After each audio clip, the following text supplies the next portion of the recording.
Hi, this is Craig Lane with Video Blog Week 48. We're going to talk about what I started a meetup group a couple of months back called the Masculine Mission. And one of the things about the masculine that what is our expression as men of our mission? And a woman can also have a mission. Since a mission is something that the masculine typically has, a woman must, as we have more balanced women in the world, we no longer have women suppressed to the point where they can't offer their opinion, or at least not in the majority. There's always been women who have stood in front of, behind, or with their men and challenged them and pushed them.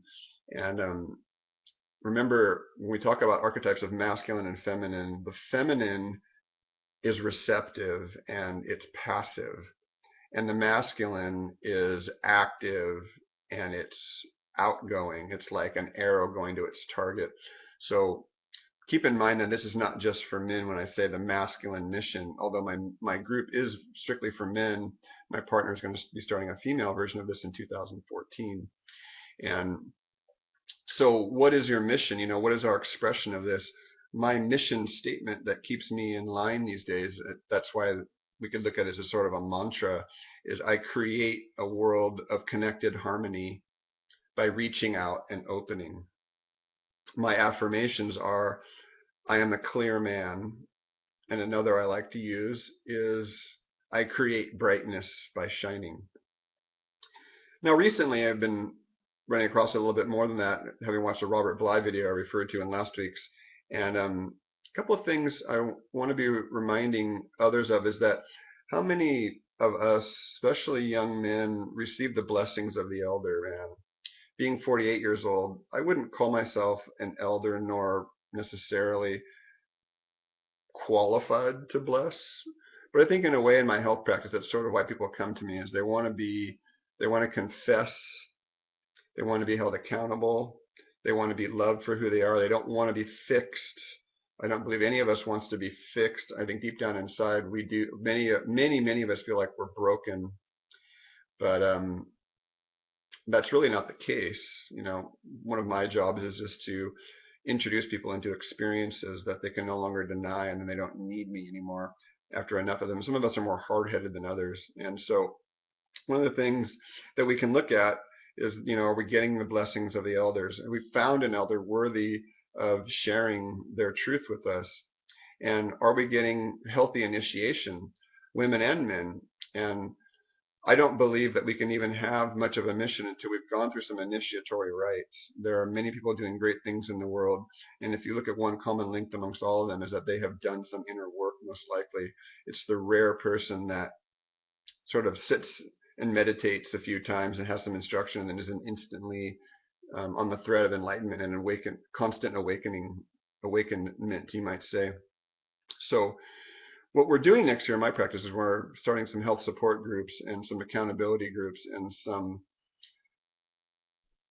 phone and internet groups to get all of us excited about what is our vision of 2014. And that's basically going to be next week's video blog, is about how to end 2013, how to end a year, how to end a cycle and begin the new healthy, because we're ending the fall and we're heading into the winter, which is the season of the water element or the dream. So have we gotten our blessings? Have we gotten initiated? Have we questioned?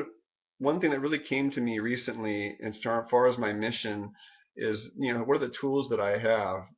And I believe I just forget to use my tools, and I believe many of us have the tools we need.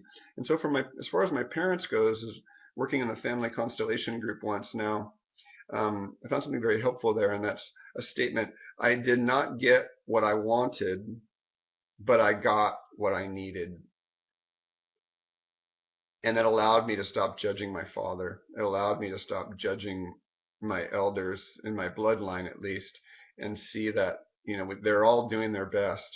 I don't necessarily want to spend time with certain people in my bloodline, like my father, but I've forgiven him for the most part, and I'm open to his reaching out. But it doesn't mean that I'm going to pursue it any longer. Sort of 3 strikes, you're out. And so as far as my mission, if I feel out of harmony, I create a world of connected harmony by reaching out and opening. Now, a lot of my statements are about clarity and creating brightness and harmony. And I've had it brought to my attention over the last few months that I haven't acknowledged the shadow. So part of my mission is acknowledging my shadow mission and learning to see through the eyes of the deity. Used to be called Hecate, I believe is how it's pronounced, Hecate. And that's the night vision, the lunar vision of being able to swim in the darkness and navigate this. And so part of that is when I feel out of harmony, like if I feel out of connection with others or myself, feel out of harmony, and I'm not reaching out and opening, then the chances are that I've done too much of that and I'm overwhelmed and I need to go back inward. So as far as video blog week 48, I think it's just the takeaway here is reminding ourselves that we probably got what we needed, even though we're judging it, even though we may have had horrendous and horrible things happen to us. I've had many myself, and I believe that the forgiveness is pretty much one step away, as long as we can, first of all, forgive ourselves for allowing these things to happen, forgiving others, and then forgiving ourselves for the things that we have done to others inadvertently. And we've done a lot of things inadvertently that we have no idea what we've done. We walk down the street and we kill countless insects just walking down the street. We didn't mean to kill anything. When we drive down the road, we might inadvertently run over thousands and thousands of microbes and insects, and it's just part of the life.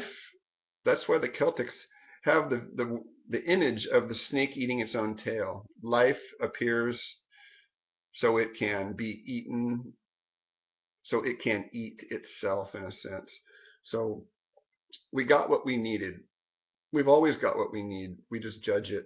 So what's our expression of our mission? And really looking forward to what 2014 is going to bring for all of us, and what are we dreaming together?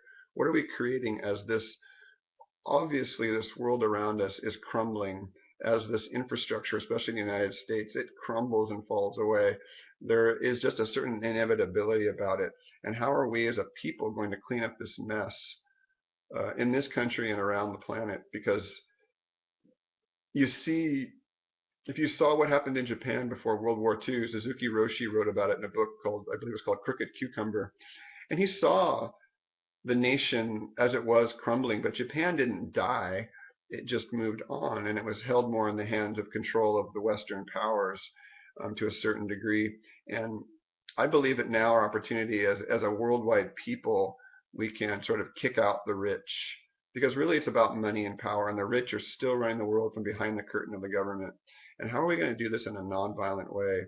And my next video blog, I'm going to talk about that very briefly, about the corporatocracy running the world and how we can make better choices. Let's video blog week 48. Craig Lane signing out. Healthalchemy.com. And I'm looking forward to all my subscribers next year, really looking at my website and really using me, whether it's over the internet, locally, Skype, phone calls, for their health, because I believe that I have a lot to offer those who want it. Thank you.